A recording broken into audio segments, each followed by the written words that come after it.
Moving on, my next question, 2 Corinthians chapter 11 says, Paul boasts about his sufferings to list his qualifications, to counter the accusations that the false teachers were making against him, and to reestablish his credibility.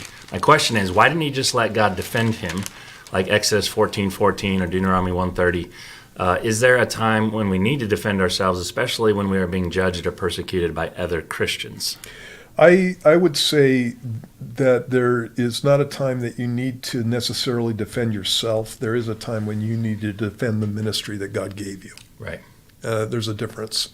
And so one of the things that I tell people who are involved here is that when they're given a ministry, they don't get to abdicate. Just because somebody comes up and picks on you about what you're doing, and you feel like you're going to be touting yourself or something if you stand up against that. That doesn't mean that you don't get to do that. It's like I've had people over the years who just kind of basically step back and let somebody run over them as far as ministry goes, because they came up and said, "Who do you think you are? This is God's ministry, not yours." Which is like, how do you answer that? And the answer is, yeah, it is God's ministry, and it's not yours. And God put me here, not you. And that's basically what Paul is doing in those passages. And so Paul doesn't get to abdicate. He doesn't get to give it up. He doesn't get to walk away from it. And so there are points in your ministry where you need to take accountability for the things that God's given to you and not let people do what they want with you. And it's like when a ministry is small and doesn't look effective as far as the world is concerned, people usually leave it alone. When it starts becoming effective, you get all kinds of people who are interested in taking it over. And I think that literally from Satan. And so you need to watch out for that. One of the things that you have with Paul, when he is boasting in these passages, one of the things you need to understand about the man, because when I first read Paul and the things that he would say about himself, I thought that he was tooting his own horn. I thought that he was boasting.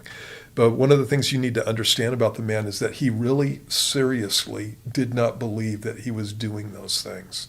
He really seriously believed that it was God who was doing it through him.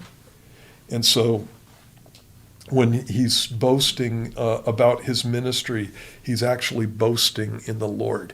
And that's how all ministry should go. It should not be me or you doing the things, and because of that, having the ability to boast about our great works. It needs to literally be Jesus doing those things through you. And I'm not talking about lip service.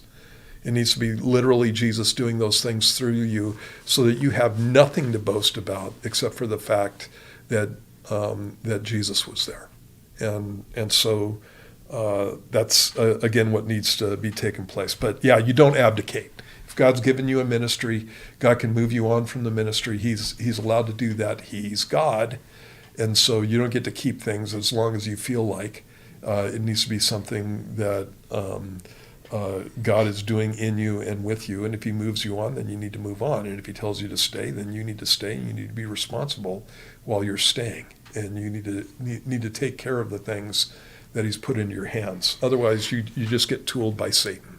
So that context, too, in this chapter is he's taking on false teachers that these guys are listening to. So he's training them in the gospel, and they won't listen to it, but they're listening to these knuckleheads.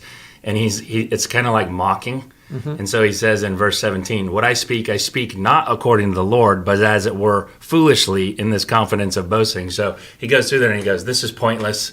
I'm going to talk like a fool, but since you listen to fools, let me boast." Yeah, exactly. And he's going after him. Yeah. And then he ends it with, "If I must boast, I will boast in the things which concern my infirmity." And then to your point, he talks about what God's done, boasting in his infirmity. I'm not made strong, I'm powered in my weakness. Right. And he goes, if I'm going to boast, I'm going to boast about that. So he's taking them on in their authority and being a Jew and all that stuff to reach them because, and I only know by experience, is because before I became a Christian, I was one of these foolish guys. And you were going to come up to me and go, "Oh, Mr. Lewis, do you want to serve Jesus? And he really loves you." Because I was a fool. Mm-hmm. But on the other hand, if you were to come, "Oh, you think you're smart?" And talk to me like this, I'd be like, "Well, I kind of like this guy. Tell me more." And he knows how to reach a man, and he'll do whatever it takes to reach somebody. And this was the last thing he wanted to do, but he will be a fool if that's what it takes. Yeah. That's one of the things that is interesting about talking to people, is that you want to make the gospel attractive. And so you have to know your audience, and you have to know how to reach them. And Paul was expert at that. Expert. Yeah.